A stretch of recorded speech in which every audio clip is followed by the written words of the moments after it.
Hello friends. आज इस video में हम लोग एक स्टॉक मार्केट के ऊपर नई सीरीज़ पूरी प्लेलिस्ट में शुरू करने वाला हूं। और इस प्लेलिस्ट में मैं आपको स्टॉक मार्केट के सारे कंसेप्ट बताऊंगा। बेसिकली एक बिगिनर की तरह हमें, अगर कोई बिगिनर है तो उसको कैसे शुरू करना है, जैसे हम क्या वेबसाइट यूज़ करनी है, screener.com पे जाके क्या क्या फाइनेंशियल्स देखने हैं, क्या क्या पैरामीटर्स हैं जो हमें देखने हैं। और इसमें कोई भी स्टॉक रिकमेंडेशन एडवाइस नहीं होगी, बट एक ये मोर ओवर एक स्टॉक को समझने की, पूरी एनालिसिस करने की कि कैसे आप एनालिसिस कर सकते हो, पीई रेशो देख के, फाइनेंशियल्स को देख के, बैलेंस शीट को देख के, प्रॉफिट एंड लॉस अकाउंट कैसे देखना है, या शेयर होल्डिंग पैटर्न कैसे देखना है, इस सब के बारे में आपको बताऊंगा। तो आज फर्स्ट वीडियो से शुरू करते हैं। इसके आज मैं आपको पीई रेशो के बारे में बताऊंगा कि पीई रेशो, जो प्राइस टू अर्निंग्स रेशो है, वो स्टॉक का कैसे वर्क करता है। जैसे कि पीई रेशो का मतलब है प्राइस टू अर्निंग्स पर शेयर। लेट सपोज कि किसी का स्टॉक का जो स्टॉक प्राइस है वो 100 रुपीज़ है, उसका अर्निंग्स पर शेयर ईपीएस 5 रुपीज़ है। तो प्राइस अपॉन ईपीएस अगर आप करेंगे, तो प्राइस डिवाइडेड बाय ईपीएस आप करेंगे तो आपका 100/5 20 पीई रेशो आ जाएगा। सिमिलरली अगर ईपीएस 10 हो जाता है, अब ईपीएस 10 कैसे होगा, क्योंकि जैसे कि इसको यही समझना है कि जनरली जो बिगनर्स होते हैं उनको ये नहीं समझ आता कि पीई रेशो में प्राइस क्या है, अर्निंग्स पर शेयर क्या है। प्राइस तो आपको समझ आ रहा होगा जो स्टॉक का प्राइस है, राइट। अर्निंग्स पर शेयर हम कैसे कैलकुलेट करेंगे कि टोटल अर्निंग्स जो है divided by total outstanding shares. Total earnings मतलब जो टोटल नेट प्रॉफिट है कंपनी का एक साल का, जो टीटीएम जैसे हम जिसको ट्रेलिंग 12 मंथ्स बोलते हैं, वो वाला जो प्रॉफिट है पूरे साल का divided by number of outstanding shares, उससे हम अर्निंग्स पर शेयर निकाल सकते हैं। अब जैसे ही ये अर्निंग्स पर शेयर डबल कैसे होगा, अब स्टॉक का जो अगर नेट प्रॉफिट है वो डबल हो जाएगा तो अर्निंग्स पर शेयर डबल हो जाएगा। और अर्निंग्स पर शेयर जैसे ही 5 की जगह 10 हो जाएगा तो ये डिनोमिनेटर डबल हो जाएगा और हमारा जो पीई रेशो है वो हाफ हो जाएगा, ये 10 होना चाहिए। सिमिलरली जब अर्निंग्स पर शेयर जो है वो 20 हो जाएगा तो पीई रेशो और कम हो जाएगा, वो 5 हो जाएगा। तो इसीलिए जनरली आपने सुना होगा कि जो छोटी कंपनीज होती है उनका ज़्यादा पीई रेशो भी इतना डिसएडवांटेज नहीं होता, क्योंकि उनमें कैपेसिटी होती है कि वो अपनी अर्निंग्स पर शेयर को डबल कर लें। अर्निंग्स पर शेयर कैसे डबल होगा, नेट प्रॉफिट के डबल होने से। तो बेसिकली नेट प्रॉफिट जितनी जल्दी कोई भी कंपनी बढ़ा सकती है तो उसका पीई रेशो उतनी एक्सपोनेंशियली डिक्रीज होने की कैपेबिलिटी रखता है सेम मार्जिन से, राइट। लाइक अगर कोई कंपनी का नेट प्रॉफिट 10 CR है, 10 करोड़ है, तो वो 20 crore easily next year profit post कर सकती है। तो इसलिए आज उसका अर्निंग्स पर शेयर लेट सपोज 50 है, और अगर उसका प्रॉफिट नेट प्रॉफिट 10 करोड़ है, अगले साल नेट प्रॉफिट 20 करोड़ होगा तो अर्निंग्स पर शेयर उसका 50 से 25 इजीली हो सकता है। इसलिए कहते हैं कि जो बड़ी कंपनीज हैं उनको नेट प्रॉफिट डबल करना इतना इजी नहीं है।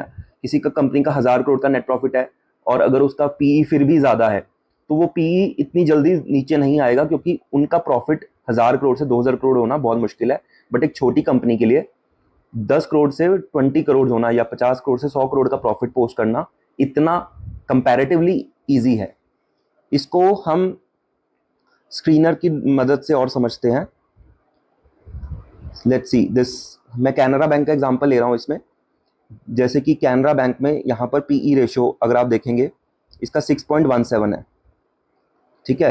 तो पीई रेशो को आप कैसे देख सकते हैं, जैसे बैंकिंग के केस में आप इसको पीयर ग्रुप के साथ कंपेयर कर सकते हैं और आप इसको इसके मीडियन पीई के साथ भी कंपेयर कर सकते हैं। ये बहुत ही अच्छे तरीके हैं दोनों कि आज के टाइम पे पीई इसका ज़्यादा है कम है ये सब देखने के लिए। अगर इसको ही screener.com पे आप जाएंगे, यहाँ पर कंपनी को सर्च करेंगे, जो भी कंपनी आपको डालनी है। जैसे मैं आपको शुरू में बता दूं,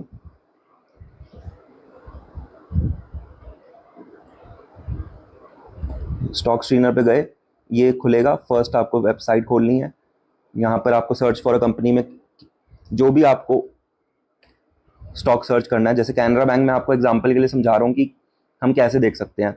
अब इसका पीई देखो 6.14 है आज के टाइम पे, और इसके नीचे एक चार्ट है जिसमें आप देख सकते हैं कि इसका आज कैसे प्राइस मूवमेंट क्या है, 1 साल की, 3 साल की, 5 साल की। सिमिलरली ये सेकंड जो है उसमें पीई रेशो है, तो आप इसका पी रेशो देख सकते हैं कि कितना है। 10 ईयर का मीडियन क्या है 7.1, यहाँ पर मीडियन पी दिया हुआ है, और 5 ईयर का मीडियन 6.8। तो इससे हमें पता लगता है अभी 6.14 पे ट्रेड कर रही है कंपनी, और 5 ईयर का मीडियन 6.8 है, 10 ईयर का मीडियन 7.1 है। तो इससे पता लग रहा है कि हाँ, कि कंपनी अपने मीडियन पीई से लेस पे ट्रेड कर रही है। बट इसका मतलब ज़रूरी है नहीं कि कंपनी अगर मीडियन से कम पे ट्रेड कर रही है तो वो अच्छी ही है वैल्यूएशन में।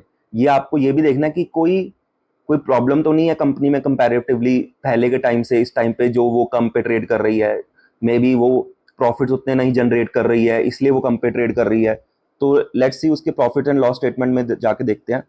अगर हम रिवेन्यू देखें तो लास्ट 10 ईयर्स के 34,000 करोड़ से कंपनी 1,14,000 करोड़ पे जा चुकी है। It is like around 4 times, almost 4 times. और अगर प्रॉफिट देखें, नेट प्रॉफिट 3,000 करोड़ से 15,000 करोड़ प्लस हो गया, तो प्रॉफिट्स 5 टाइम्स हो गए हैं। अगर आप देखें, this is the highest profit the company has posted in last 10 years. And अगर हम रिवेन्यू देखें टोटल, वो भी हाईएस्ट एवर है। तो यस, वी कैन से कि कंपनी में कोई प्रॉब्लम नहीं है अगर इसका पी रेशो, कंपनी के रिजल्ट्स बहुत अच्छे हैं। और इनफैक्ट मैं आपको एक और चीज़ बता रहा था कि पीयर कंपैरिजन, यहाँ पर एक और पीयर कंपैरिजन भी आता है। इस पीयर कंपैरिजन में आपने, जैसे कैनरा बैंक एक पब्लिक सेक्टर बैंक है, तो इसको कंपेयर करके दिखा रहे होंगे इसके बाकी भी पब्लिक सेक्टर बैंक्स के साथ।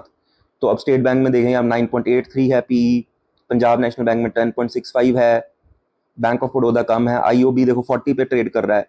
तो इसमें आप देखेंगे तो Canara bank is trading at one of the lowest PEs among its peer group, and it has posted one of the highest numbers profit and loss account में। अगर आप देख रहे हैं, जैसे मैंने आपको बताया, तो यस, इन दोनों बेसिस से आप चेक कर सकते हैं कि क्या जो वो मीडियन, जो PE at present currently trade कर रही है जिसपे, वो मीडियन पीई से भी कम है, एंड सिमिलरली अपने पीयर ग्रुप से भी बहुत कम पीई पे है।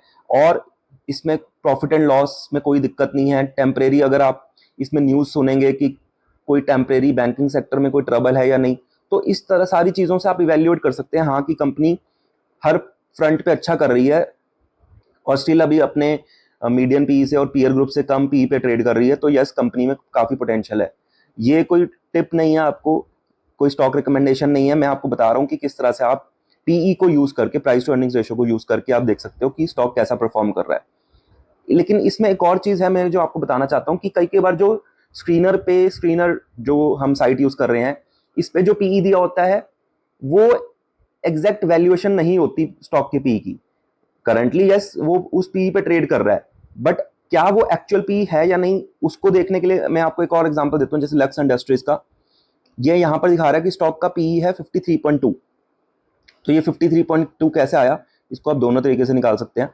आप टोटल मार्केट कैपिटलाइजेशन को नेट प्रॉफिट से डिवाइड कर सकते हैं। इसके साल का नेट प्रॉफिट देख लेते हैं,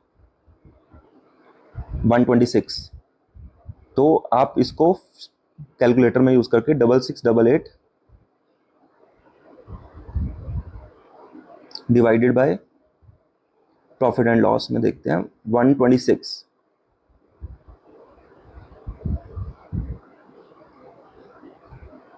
53.07, जो कि यही पी जो इसमें लिख आया हुआ है, दिस इज सेम। या फिर इस पी को निकालने के लिए आप जो अभी का प्राइस है दैट प्राइस या डिवाइडेड बाय अर्निंग्स पर शेयर, अर्निंग्स पर शेयर भी यही प्रॉफिट एंड लॉस में नेट प्रॉफिट के नीचे अर्निंग्स पर शेयर होता है। ये दोनों सेम ही चीज़ है।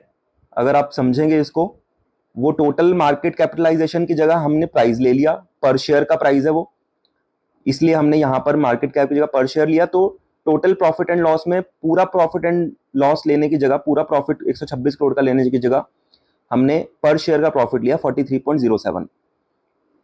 तो 2224 डिवाइडेड बाय 43.07,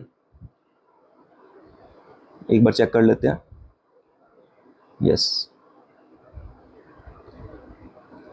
तो ये भी ऑलमोस्ट वही पी आ रहा है जो स्टॉक इस टाइम जिस पी पे ट्रेड कर रहा है। बट क्या ये लक्स इंडस्ट्रीज का एक्चुअल पी है, इस पे ट्रेड करना चाहिए? तो इसको देखने के लिए हम एक बार इसकी प्रॉफिट एंड लॉस स्टेटमेंट में जाते हैं, यहाँ पर देखते हैं। यहाँ पर अगर आप देखेंगे क्वार्टरली रिजल्ट्स, देखिए इससे ऊपर क्वार्टर के कितने बेहतरीन रिजल्ट्स आ रहे थे, 134 करोड़, 137, या फिर ये आफ्टर टैक्सेस ये देख लीजिए 100 करोड़, 101 करोड़, 73। अब ये 73 मार्च 22 से अगर आप देखेंगे तो इसके प्रॉफिट्स कम होना शुरू हो गए, 17 करोड़ तक पहुंच गए, 30 करोड़, 15 करोड़, लेकिन अब वो बढ़ना शुरू हो गए हैं। ये क्यों हुआ, इसके लिए मैं आपको बताता हूँ। ये एक्चुअली में कॉटन प्राइसेस अगर हम चेक करेंगे, यहाँ पर कॉटन प्राइसेस चेक करिए, ये कॉटन प्राइसेस का चार्ट है लास्ट 5 साल का। इसमें कॉटन प्राइसेस कितना ज़्यादा इंक्रीज हो गए थे, ये चार्ट है प्राइसेस का। और अभी जैसे इस पॉइंट पे बहुत ज़्यादा प्राइसेस हैं, 1.57, और अभी जो प्राइस है वो 0.67 के आसपास है। ये जुलाई का चार्ट है, जुलाई 2024 तक का। तो प्राइसेस एक्सपोनेंशियली डिक्रीज हुए हैं कॉटन के, क्योंकि जो लक्स इंडस्ट्रीज जैसे शेयर्स हैं वो कॉटन प्राइसेस पे बहुत ज़्यादा, वो क्योंकि कॉटन उनका मेन रॉ मटेरियल है, इसलिए कॉटन पे बहुत ज़्यादा डिपेंडेंट रहते हैं। अगर रॉ मटेरियल के प्राइसेस बहुत ज़्यादा हो जाएंगे तो ऑब्वियसली उनके नेट प्रॉफिट्स कम हो जाएंगे, क्योंकि उनके एक्सपेंसेस बढ़ जाएंगे। तो इसलिए अगर आप देखेंगे तो यहाँ पर मार्च 22 से ये वाला देखिए आप, ये भी ऑलमोस्ट वही डेट है, फेब 2022। यहाँ पर देखिए आप पीक हो गए थे बहुत ज़्यादा रेट्स, और ये रेट्स 2023 तक भी बहुत ज़्यादा हाई हैं। यहाँ पर भी रेट्स बहुत ज़्यादा हाई हो गए थे फरवरी 2024 में। अब वो रेट्स बहुत ज़्यादा कम हो गए हैं। तो इसलिए अब अगर आप देखेंगे मार्च 24 में पिछले 6-7 क्वार्टर्स में नंबर्स काफ़ी इंप्रूव हुए हैं। 55 करोड़ अगर आप मार्च 22 से देखेंगे, उसके बाद मार्च 24 में 55 crore is one of the highest quarterly net profit. उससे पहले 15 करोड़, 17 करोड़, 19 करोड़ ऐसे प्रॉफिट्स भी हैं। तो अगर हम देखें कि कंपनी 55 करोड़ पोस्ट कर रही है नेट प्रॉफिट क्वार्टरली, ठीक है, अगर इसको 55 करोड़ भी मान लिया जाए और चारों क्वार्टर्स में, नेक्स्ट चारों क्वार्टर्स में भी 55 करोड़ पोस्ट करती है, तो नेट प्रॉफिट जो अभी 126 करोड़ दिख रहा है आपको ट्रेलिंग 12 मंथ्स का, जहां तो वो नेट प्रॉफिट 220 करोड़ हो जाएगा। आप समझ रहे हैं, इसको 55 करोड़ एक क्वार्टर में पोस्ट कर रही है कंपनी, क्योंकि कंपनी अब रिवाइव हो रही है, तो 220 करोड़ का प्रॉफिट पोस्ट करेगी। और अगर हम इस मार्केट कैप को 66688 को 220 से डिवाइड करेंगे,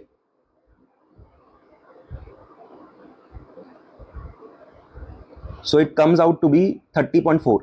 तो लक्स जो है अगले एक साल में, जैसे ही वो कॉटन के प्राइसेस क्योंकि रिड्यूस होना शुरू हो गए हैं, तो अगले एक साल में इसका स्टॉक पी जो अभी आपको 53 दिख रहा है वो 30 के आसपास दिखेगा। और इसका अगर हम मीडियन पी चेक करें तो ये मीडियन पी इसका 24.5, 29.9, 31.6। तो ऐसा नहीं है कि अगर हम मीडियन पी से देखें तो हमें लगेगा बहुत ज़्यादा पी पे ट्रेड कर रही है 53 पे, बट एक्चुअली ऐसा नहीं है, क्योंकि कंपनी फिर से रिवाइव हो रही है, कॉटन के प्राइसेस डिक्रीज हो रहे हैं, तो अब फिर से कंपनी रिवाइव हो जाएगी। तो मिनिमम भी प्रॉफिट एंड लॉस में मैंने आपको जैसे बताया कि ये जो 126 की फिगर है आपको मिनिमम 220 की फिगर दिखेगी आपको, क्योंकि क्वार्टरली प्रॉफिट्स बढ़ने शुरू हो गए हैं। इनफैक्ट कोई बड़ी बात नहीं है कि ये आराम से इजीली 100 करोड़ का नेट प्रॉफिट भी पोस्ट करे, तो अगर हम वो उस हिसाब से देखें तो 400 करोड़ का ईयरली प्रॉफिट पोस्ट करेगी। और 6688, इसको फिर से एक बार मैं आपको कैलकुलेशन करके दिखाता हूँ, 6688 डिवाइडेड बाय 400, तो ये सिर्फ 16.72 का पीई हुआ। और ऑब्वियसली ऐसा तो है नहीं कि जब वो 16 के पीई पे ट्रेड करेगी कंपनी तो कंपनी के प्राइसेस नहीं बढ़ेंगे। ऑब्वियसली अपना मीडियन पीई को तो वो मेंटेन करेगी, जो उसका 29-30 का मीडियन पीई है उसको मेंटेन करने के लिए प्राइसेस इंक्रीज होंगे। तो इस तरह से आप इसको इवेल्युएट कर सकते हैं कि कैसे अगर पीई कम दिख रहा है तो, या पी ज़्यादा दिख रहा है तो क्या वो एक्चुअली में ज़्यादा है पी, या फिर क्योंकि अभी जो रिजल्ट्स हैं वो नेट प्रॉफिट्स हैं वो थोड़े बुरे हैं, इंडस्ट्री उस इंडस्ट्री में पूरे में ही टेम्परेरी कुछ ट्रबल है, कोई परमानेंट ट्रबल नहीं होना चाहिए, टेम्परेरी ट्रबल है, तो ऑब्वियसली वो सारी की सारी इंडस्ट्री रिवाइव करती है और फिर से नेट प्रॉफिट जो है पहले के लेवल पे आने लग जाते हैं। फ्रेंड्स, अभी मैंने आपको पूरा पीई रेशो का डिस्कशन बताया कि कैसे हम पीई रेशो को देख सकते हैं एक्चुअली में, कैसे उसको उसका मीडियन पीई से और उसके पीयर टू पीयर ग्रुप से हम कंपेयर कर सकते हैं। प्लस हमने देखा कि क्या जो पीई जो हमें एक्चुअली में स्क्रीनर पे दिख रहा है पी रेशो, क्या वो एक्चुअल पी रेशो है या फिर उसमें हमें उसको कैसे इन फ्यूचर का पी रेशो उसमें कैसे देखना चाहिए कि फ्यूचर में ये किस पी रेशो पे ट्रेड करेगी। इस फर्स्ट वीडियो में इस स्टॉक मार्केट सीरीज में इतना ही। हम नेक्स्ट वीडियोस में बाकी सारे चीज़ें देखेंगे कि कैसे फाइनेंशियल एनालिसिस करना है कंपनी का, कैसे फंडामेंटल्स को देखना है। Stay tuned with me. Thank you so much.